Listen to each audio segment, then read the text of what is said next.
ప్రేక్షకులకు నమస్కారం. ఫిబ్రవరి 17, 18 తేదీల్లో అంటే శనివారం, ఆదివారం senior stock market analyst either Ramakrishna గారు స్టాక్ మార్కెట్ ఇన్వెస్ట్మెంట్స్ పై ఎడ్యుకేటివ్ వెబినార్ కండక్ట్ చేయబోతున్నారు. ఆసక్తి ఉన్నవారు ఈ కింద స్క్రోల్ అవుతున్న నెంబర్ కాల్ చేసి వెంటనే మీ రిజిస్ట్రేషన్స్ను పూర్తి చేసుకోగలరు. సార్ నమస్తే సార్, ఈదర్ రామకృష్ణ గారు. నమస్తే అండి. సార్ ఈదర్ రామకృష్ణ గారు, ఇప్పుడు ఒక కంపెనీలో ఇన్వెస్ట్ చేసే ముందు ప్రతి ఒక్కరూ కూడా పిఈ రేషియోని చెక్ చేసుకోవాలంటుంటారు. అంటే పిఈ రేషియో ఎక్కువ ఉంది అంటే ఈ స్టాక్ ఎక్స్పెన్సివ్ అని, పిఈ రేషియో తక్కువ ఉంది అంటే ఆ స్టాక్ అంత పొటెన్షియల్ కాదని ఎక్కువగా మాట్లాడుకుంటుంటారు కదా.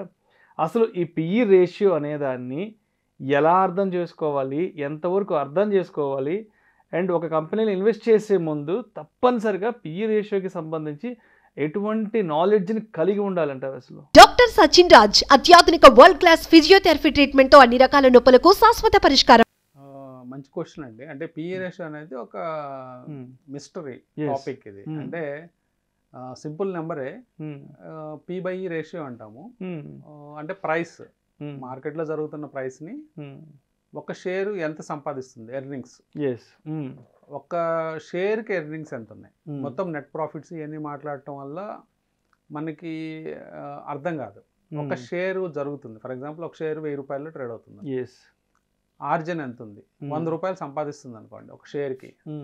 అంటే ఒక షేర్కి 100 రూపాయలు సంపాదిస్తూ షేర్ ప్రైస్ మార్కెట్లో 1000 రూపాయలు ఉంటే మనకు పి బై ఈ రేషియో కేవలం 10 వస్తుంది.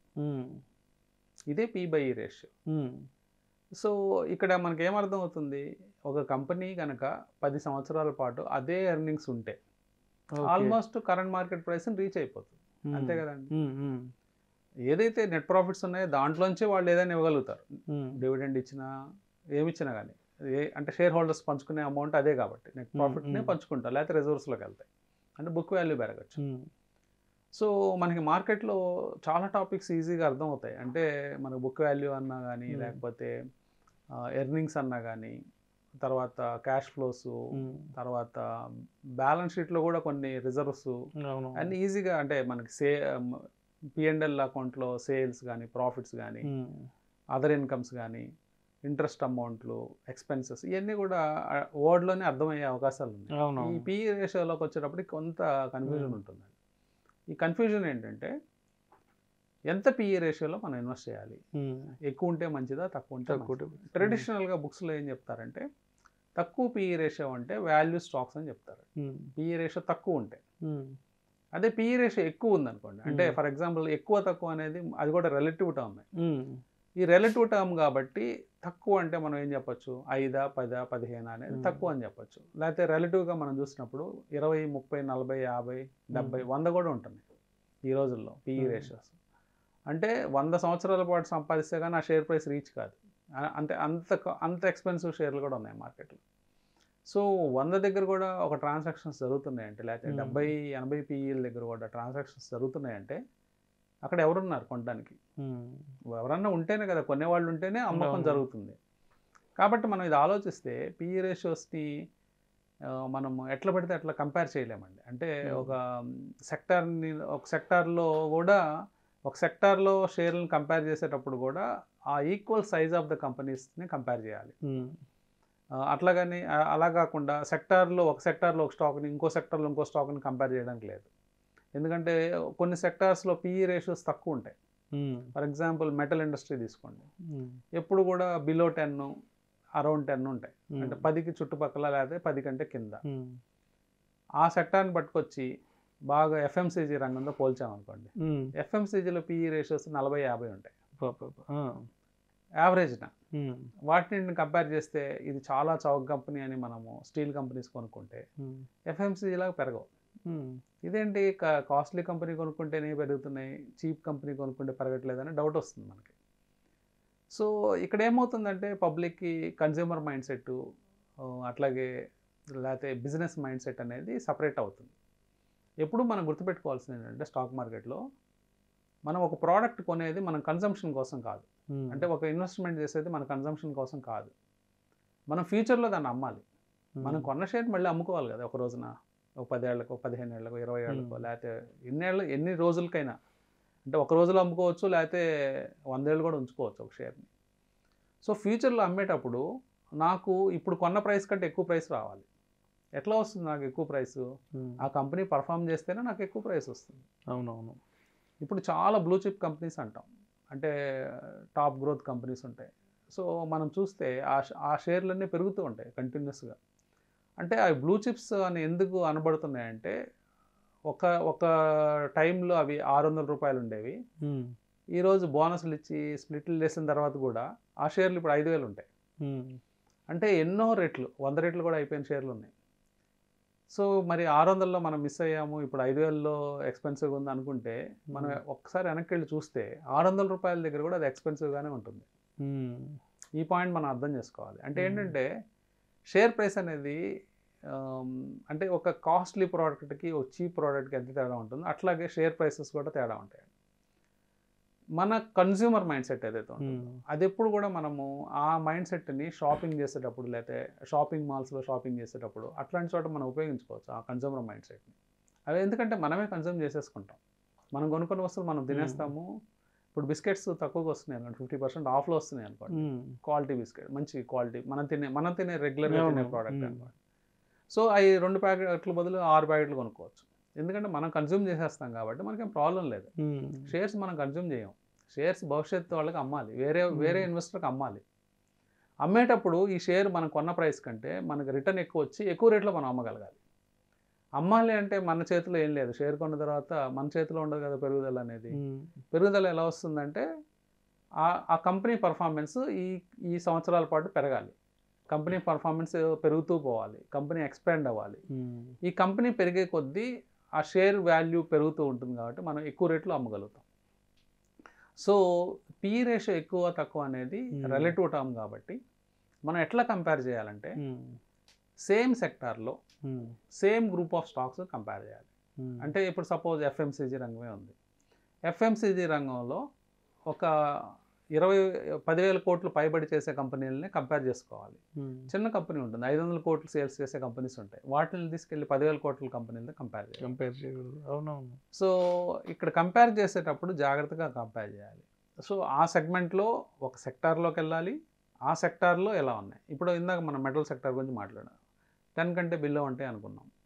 సో పర్వాలేదు, ఆ పెద్ద కంపెనీస్లో అక్కడే కంపేర్ చేసుకోవాలి వాల్యుయేషన్స్. అంటే ఇక్కడ పీ రేషియో ఎక్కువగా ఉన్న షేర్లు ఇన్వెస్ట్ చేసేది ఎవరు, పీ రేషియో తక్కువగా ఉండే షేర్లు ఇన్వెస్ట్ చేసేది ఎవరు మనం అబ్జర్వ్ చేస్తే గ్రోత్ స్టాక్స్ కావాలనుకున్న వాళ్ళు ఎక్కువ మంది పీ రేషియో ఎక్కువగా ఉన్న షేర్లో ఇన్వెస్ట్ చేస్తారు. అదే లేదు నాకు గ్రోత్ అంటే గ్రోత్లో ఎక్కువ రిటర్న్ వస్తుంది లాంగ్ టర్మ్లో, కానీ కొంతమందికి ఇన్సెక్యూరిటీ ఉంటుంది. సో నేను గ్రోత్ షేర్లు నేను ఇన్వెస్ట్ చేయలేను, ఎందుకంటే నాకు భయం, ఎందుకంటే ఎక్కువ ఓవర్ వాల్యూ ఉన్నాయి. ఫర్ ఎగ్జాంపుల్ ఒక 10-15 ఏళ్ళ క్రితం తీసుకున్నట్లయితే నెస్లే 600 రూపాయలు ఉండేది, ఎక్స్పెన్సివ్ ఆ రోజు కూడా. ఆ రోజు కూడా 30 PE రేషియో ఉండేది. ఈ రోజు మనకు 70-80 PE రేషియోలో అది 20,000 దాటిపోయింది. సో ఏంటంటే PE రేషియో ఎక్కువ ఉందని మనం కంగారు పడాల్సిన పని లేదు. సో గ్రోత్ ఇన్వెస్ట్ చేద్దాం అంటే గ్రోత్ స్టాక్స్ ఎప్పుడు కూడా ఎక్కువ PE రేషియోని కమాండ్ చేస్తాయి మార్కెట్లో. అంటే ఇన్వెస్టర్స్ ఎప్పుడు కూడా ఎవరైతే గ్రోత్ షేర్లో ఇన్వెస్ట్ చేస్తారో వాళ్ళు ఒక 10 సంవత్సరాలు గ్రోత్ షేర్లో ఉన్నప్పుడు ఆ షేర్స్ ఇచ్చే రిటర్న్స్ చూసి వాళ్ళు ఆ స్టాక్స్ స్టిక్ ఆన్ అయిపోతారు, ఆ స్టాక్స్కి లాయల్గా ఉంటారు. వాళ్ళు ఎట్టి పరిస్థితుల్లో ఆ స్టాక్స్ని అమ్మడానికి ఇష్టపడరు. అవునవును. ఎందుకంటే ఆ షేర్లు ఎలాగో నాకు రిటర్న్ ఇచ్చాయి, నేను ఇప్పుడు తొందరపడి ఈ షేర్లు అమ్ముకుంటే మళ్ళీ ఇంకో రిటర్న్ ఇచ్చే షేర్లు ఎత్తుక్కోవాలి కదా మళ్ళీ. సో నాకు మళ్ళీ రిటర్న్ ఇచ్చే షేర్లు దొరకవు అని చెప్పేసి ఎక్కువ PE రేషియో అయినా పర్వాలేదు, నేను ఆ షేర్లు ఉంచుకుంటానని అలాగే ఉంచుకుంటాను. అందువల్ల ఒక్కసారి ఒక గ్రోత్ ఉండే కంపెనీలో ఇన్వెస్ట్ చేసే స్టాక్స్ని మనం చూసినప్పుడు ఆ స్టాక్స్లో ఇన్వెస్టర్స్ మళ్ళీ వాటిని వదిలిపెట్టరు. సో అది గ్రోత్ స్టోరీ. వాల్యూలో మనకి ఎలా ఉంటుందంటే రీసెంట్గా మనం PSU స్టాక్స్లో కొంత వాల్యుయేషన్స్ రీరైట్ అయినాయి. అంతకుముందు PSU షేర్స్ ఎప్పుడు కూడా బిలో 5 ఉండే లేదా బిలో 6 ఉండే PE రేషియోస్. కానీ రీసెంట్గా ఒక బిగ్ ర్యాలీ రావటం, అంటే గవర్నమెంట్ స్పెండింగ్ బాగా చేయడంతో కొన్ని PSU స్టాక్స్ చాలా రీరైట్ అయినాయి. చాలా స్టాక్స్ ఇప్పుడు అబౌవ్ 20-25 దాకా వచ్చేస్తూ ఉన్నాయి. అంటే నార్మల్ ఇదివరకు PSU షేర్ల లాగా ఇప్పుడు PSU షేర్స్ లేవు. అంటే పర్టికులర్గా కొన్ని డిఫెన్స్ సెక్టారు లేదా PSUలో ఈ పవర్ సెక్టారు, లేకపోతే పిఎస్యూస్లో ఉన్న రైల్వే స్టాక్స్, ఇవన్నీ కూడా మంచి అట్రాక్టివ్ వాల్యుయేషన్స్కి వస్తున్నాయి. సో మనము ఒక కంపెనీని గొప్ప కంపెనీగా ఎప్పుడు ట్రీట్ చేస్తామంటే పిఈ రేషియోస్ని ఇందాక మనం అనుకున్నట్లు రైట్ స్టాక్స్తో కంపేర్ చేసుకోవాలి. సేమ్ సెక్టార్లో సేమ్ సైజ్ ఆఫ్ ద కంపెనీస్తో కంపేర్ చేసుకోవాలి. సో వాటిని రిలేటివ్గా కంపేర్ చేసినప్పుడు ఇండస్ట్రీ యావరేజ్ కంటే ఎక్కువ ఉన్న పిఈ కంపెనీలు కొన్ని ఉంటాయి, ఇండస్ట్రీ యావరేజ్ కంటే తక్కువ ఉన్న కొన్ని కంపెనీస్ ఉంటాయి. వీటిల్లో ఇండస్ట్రీ కంటే ఎక్కువ ప్రీమియం కమాండ్ చేస్తున్న, ఎక్కువ పిఈ రేషియోని కమాండ్ చేస్తున్న కంపెనీస్ మంచి క్వాలిటీ కంపెనీస్ అని మనం చెప్పుకోవచ్చు. సో క్వాలిటీ అనేది సింపుల్గా ఐడెంటిఫై అయిపోయింది ఇక్కడ. సో నెక్స్ట్ మనం చేయాల్సిన పని క్వాలిటీకి స్టిక్ ఆన్ అవటం. క్వాలిటీ కంపెనీస్ స్టిక్ ఆన్ అయ్యి భవిష్యత్తులో మనం అవి యాడ్ చేసుకుంటాం అన్నట్లయితే ఆటోమేటిక్గా మనకి ప్రాఫిట్స్ వచ్చే ఛాన్స్ ఉంటుంది. సో పిఈ రేషియో గురించి మనం గందరగోళం అవ్వాల్సిన పని లేదు. సో అట్లాగే పిఈ రేషియోస్లో ఎక్స్ట్రీమ్స్ ఉంటాయండి. ఎక్స్ట్రీమ్స్ అంటే కొన్ని స్టాక్స్ అంటే లాస్లు తెచ్చుకోవచ్చు, లేకపోతే నామమాత్రమైన ప్రాఫిట్ తెచ్చుకోవచ్చు కొన్ని కారణాలు చేత ఆ పర్టికులర్ సంవత్సరం.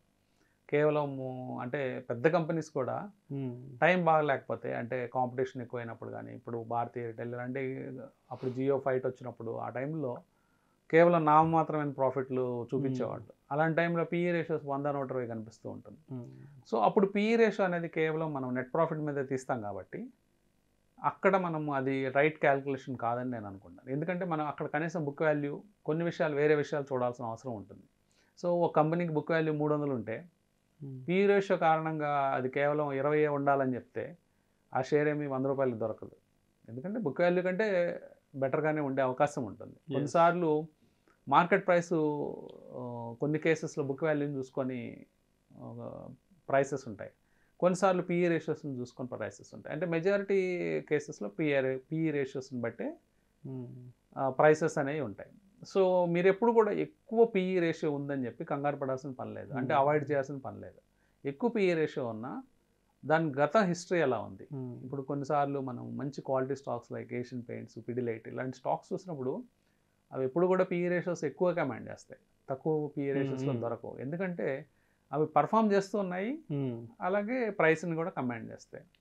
సో జనరల్గా ఇది ఎలా మనం కంపేర్ చేసుకోవచ్చు అంటే, మనం ఒక క్వాలిటీ ప్రోడక్ట్ కొనేటప్పుడు ప్రైస్ న్యాచురల్గా పెట్టాలి. అదే ఇన్వెస్టింగ్లో అంటే షేర్స్ కొనేటప్పుడు ఒక క్వాలిటీ పెడుతున్నామంటే 100% మనము ఎక్కువ ప్రైస్ పెట్టి కొనాల్సింది.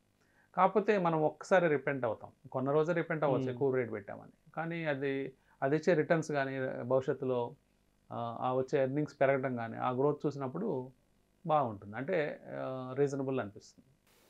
Thank you so much Ramakrishna గారు.